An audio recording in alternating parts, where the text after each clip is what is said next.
الله وبركاته. نحمده ونصلي على رسوله الكريم. أما بعد فأعوذ بالله من الشيطان الرجيم. بسم الله الرحمن الرحيم.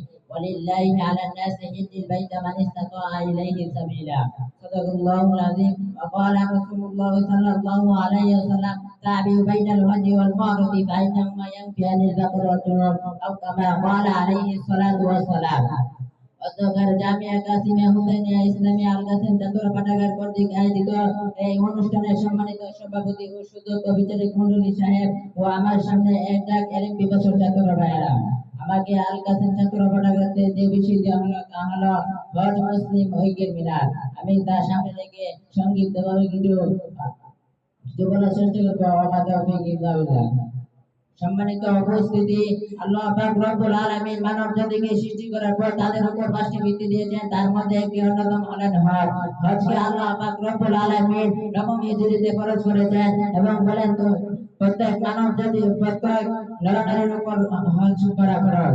সম্মানিত উপস্থিতি, নবী করিম সাল্লাল্লাহু আলাইহি ওয়াসাল্লাম দশম হিজরিতে 3 মাস মৃত্যু 3 মাস পূর্বে অসংখ্য সাহাবী নিয়ে হজ করেছেন।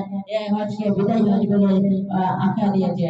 সম্মানিত উপস্থিতি, নবী করিম সাল্লাল্লাহু আলাইহি ওয়াসাল্লাম বলেন, ওয়ামান হাজ্জা মান ইস্তাতা নবী করিম সাল্লাল্লাহু আলাইহি ওয়াসাল্লাম বলেন, ওয়ামান হাজ্জা মান ইস্তাতা আলাইহি সাবিলা। সম্মানিত উপস্থিতি, নবী করিম সাল্লাল্লাহু আলাইহি ওয়াসাল্লাম ইরশাদ করেন, যে ব্যক্তি শুধু আল্লাহ তাআলাকে সন্তুষ্ট করার জন্য হজ করেন, এর মধ্যে কোনো অসুবিধা না থাকে, তাহলে সে হজ থেকে এমন অবস্থায় বের হবে সে আজ তার মায়ের পেট থেকে জন্মগ্রহণ করেছেন, অর্থাৎ আল্লাহ তাআলা তাকে তার সমস্ত গুনাহকে মাফ করে দিবেন।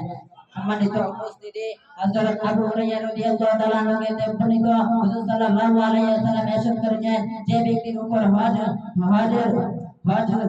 করা সংকট থাকার অবস্থা, তারপরে হজ করে না, তাহলে সে কাফের অবস্থায় মারা যাবে।